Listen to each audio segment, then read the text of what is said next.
ये तस्वीरें बांग्लादेश की हैं। लगातार पिछले 5 दिनों से बांग्लादेश की सड़कों पर हाहाकार मचा हुआ है। सड़कों पर प्रदर्शनकारियों का सैलाब उमड़ पड़ा है। लाठियां, डंडे, पत्थरबाजी की डरावनी तस्वीरें सामने आ रही हैं। अब तक 6 लोगों की मौत हो चुकी है। घायलों का आंकड़ा बढ़ता ही जा रहा है। लेकिन गुस्सा इतना है कि प्रदर्शन और खतरनाक मोड़ लेता जा रहा है। अब सवाल ये है कि इतना बवाल हो क्यों रहा है, वो बताएंगे। उससे पहले आपको बता दें कि बांग्लादेश में हो रहे इस भयंकर प्रदर्शन के चलते भारत की चिंता बढ़ गई है। ये चिंता भारतीय छात्रों के लिए है जो इस भयानक परिस्थिति में बांग्लादेश में मौजूद है, और इसलिए भारतीय उच्चायोग ने एक एडवाइजरी जारी की है।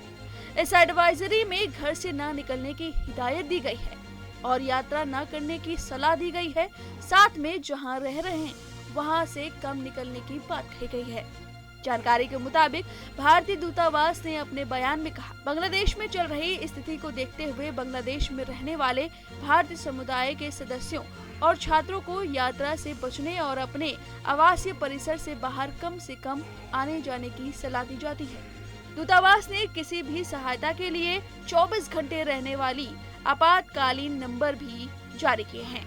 भारतीय नागरिक उच्चायोग ढाका के नंबर 88019374000591 और भारतीय सहायक उच्चायोग चटगांव 880146549797 या 88018146549799 पर आप संपर्क कर सकते हैं। अब चलिए बात करते हैं कि बांग्लादेश में इतना हाहाकार मचा क्यों है।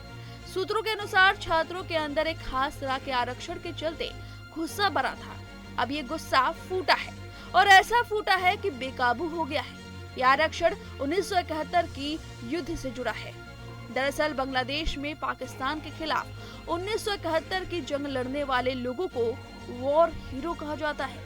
बांग्लादेश में 30% नौकरियां इन वॉर हीरो के बच्चों के लिए रिजर्व है और इसी पर प्रदर्शनकारियों का गुस्सा फूटा है।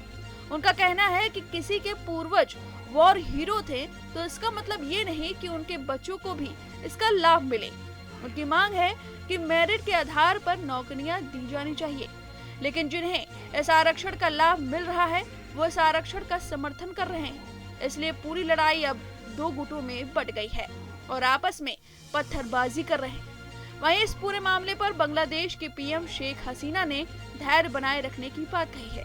उन्होंने कहा है कि इस हिंसा के चलते हुए मौतों के जिम्मेदार लोगों को जरूर सजा देंगी। बांग्लादेश की प्रधानमंत्री शेख हसीना ने इसको रोकने के लिए सड़कों पर सेना को तैनात कर दिया है। दरअसल प्रधानमंत्री शेख हसीना ने 2018 में नए आरक्षण नियम लागू किए थे और इस वजह से आरक्षण बढ़ भी गए थे। दरअसल उन्होंने स्वतंत्रता सेनानियों के बच्चों को नौकरी में 30% आरक्षण प्रदान किए। वहीं पिछड़े जिलों के लिए 10%, महिलाओं के लिए 10%, अल्पसंख्यकों के लिए 5% और 1% विकलांगों को आरक्षण दिया गया।